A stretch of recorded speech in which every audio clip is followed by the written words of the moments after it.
नमस्कार, मैं आपका पुराना डॉक्टर विक्रम पाटीदार, ऑर्थोपेडिक एवं स्पाइन सर्जन, इंदौर में एडवांस स्पाइन सेंटर एवं स्पाइन क्लिनिक पर कार्यरत हूँ।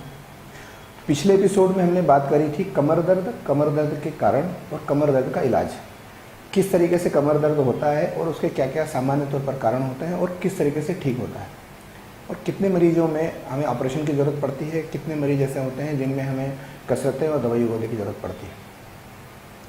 सामान्य तौर पर कमर दर्द वाले मरीज एक शब्द को सुनते हैं, उसका नाम है स्लिप डिस्क, या हमें उसे देसी भाषा में समझे तो साइटिका। स्लिप डिस्क का मतलब होता है, स्लिप मतलब खसकना, डिस्क मतलब गादी। तो रीढ़ की हड्डी के बीच में जो गादी होती है वो खसकती है और उसके कारण जो पास की नस दबती है और जो दर्द होता है उसको बोलते हैं साइटिका। ये हमारे पास मॉडल है जिसमें गर्दन के ऊपर की, गर्दन तक की हड्डियाँ, पीठ के मध्य भाग की हड्डी एवं पीठ के निचले वाले हिस्से की हड्डी होती है। इसमें इन हड्डियों के बीच में एक गादी होती है जो थोड़ा कुशन का काम करती है, आगे झुकने, पीछे झुकने में, बाजू में झुकने के लिए, घूमने के लिए, ये सब चीज़ें इसके कारण होती है। जैसे जैसे उम्र बढ़ती है या हमारी जो डेली एक्टिविटी है, सीधे भाषा में समझे कि poor activity of daily living, जिस तरीके से हम काम कर रहे हैं, तेज़ रोज़मर्रा जीवन के कारण हम अचानक सामान उठा लेते हैं, अचानक कोई भारी चीज़ उठा ली, अचानक कोई तेज़ रफ्तार से गाड़ी चलाना, स्पीड ब्रेक पर गाड़ी चलाना, इन सब चीज़ों के कारण ये जो रीढ़ की हड्डी के बीच की जो डिस्क होती है, लंबे समय के कारण, डिजनरेशन के धीरे धीरे बढ़ने के कारण ये डिस्क निकलती है, जिसके कारण ये नसें दबती है। सामान्य तौर पर मरीजों को ये परेशानी कमर के निचले हिस्से मतलब लंबर रीजन में पाई जाती है, और उसमें भी सबसे ज़्यादा परेशानी होती है चौथे, पाँचवें और S1 वाले हिस्से में।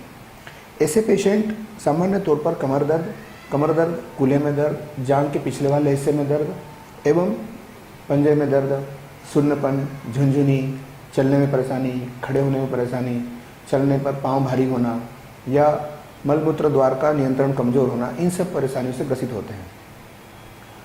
अब हम सीधे शब्दों में समझें कि इसे कैसे ठीक किया जा सकता है। तो पहला मुद्दा है आराम, दवाइयाँ और दर्द खत्म होने के बाद थोड़ी बहुत कसरतें। सबसे सटीक ट्रीटमेंट है इसका आपके दैनिक क्रियाकलापों को ठीक रखना। मतलब आप जिस तरीके से आपके काम कर रहे हैं उनमें आप समझें कि ये परेशानी मुझे किस कारण हुई थी और मैं इससे कैसे निजात पा सकता हूँ। और यदि ऐसे पेशेंट जिनमें हम दवाई गोली, कसरतें और आराम से ठीक नहीं होते हैं, तो ऐसे पेशेंट में हम इंजेक्शन या सर्जरी करते हैं। सर्जरी मुख्य रूप से 3 से 4 प्रकार की होती है। कुछ सर्जरी ऐसी होती है, जैसे हम देसी भाषा में समझें कि न्यूनतम चीरा या मिनिमम इंसिजन के द्वारा की जाने वाली सर्जरी। इसमें एंडोस्कोपिक सर्जरी जो दूरबीन से होती है, माइक्रोस्कोपिक सर्जरी जो माइक्रोस्कोप से होती है, मिनिमल इन्वेजिव सर्जरीज होती है, और कुछ ऐसी सर्जरी होती है जिनमें लंबे समय से परेशानी है, जैसे नस का दबाव अच्छा खासा है, 2-3 जगह पर नस का दबाव है, आपकी गादी में कैल्शियम जमा हो गया, इन स्थिति में हमको ओपन सर्जरी की ज़रूरत पड़ती है। तो यदि किसी आपके परिवार में कोई ऐसा पेशेंट जो कमर दर्द या स्लिप डिस्क या साइटिका से पीड़ित है, वो घबराए ना। आपके पास में जो भी एक्सपर्ट स्पाइन सर्जन या अनुभवी प्रशिक्षित स्पाइन सर्जन है, उनसे आ जाके तुरंत संपर्क करें।